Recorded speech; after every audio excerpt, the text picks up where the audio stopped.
It is a beautiful, sunny, if windy day, south of Atlanta, Georgia, Atlanta Motor Speedway. This track has been reconfigured. It's now the steepest banked 1.5-mile speedway in America. I felt like everything we did to prepare was kind of hard to get a feel for. We did a little bit of simulator work and tried to just figure out what the track was going to feel like. Green flag in Atlanta. I felt like it was an aggressive Daytona. It's sort of packed racing, but the difference is with the corner entry and exits being so narrow that you end up with some bigger runs.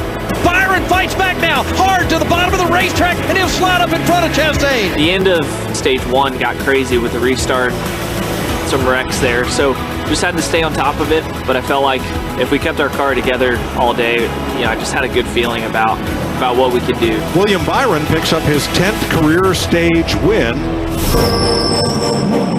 As the race goes along, like most every race, everybody gets a little bit better. If you get back in traffic, it gets harder and harder to get back to the front. So had to be a little bit more patient.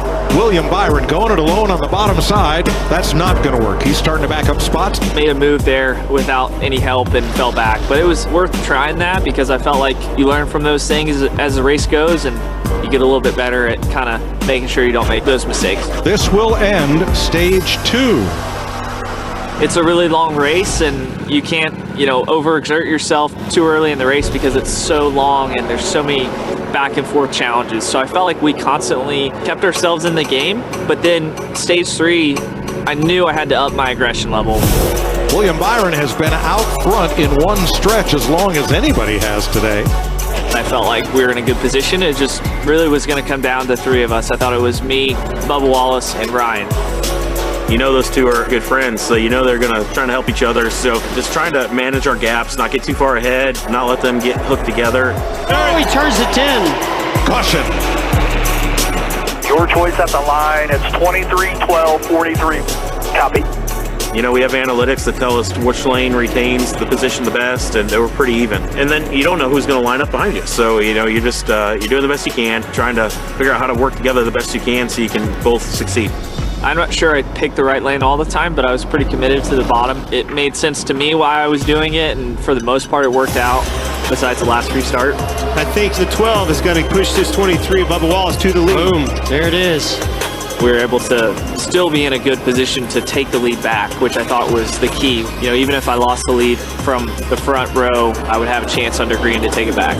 Clear to the top. Got to do it quick. Clear to the top. There you go. Man, going to be so hard to keep those guys behind you. All those guys are really aggressive, so you've got to be on your toes. You've got to anticipate their moves and then react. It was tough to manage that and make sure I stayed ahead of it. They're racing side by side. Perfect scenario for William Byron.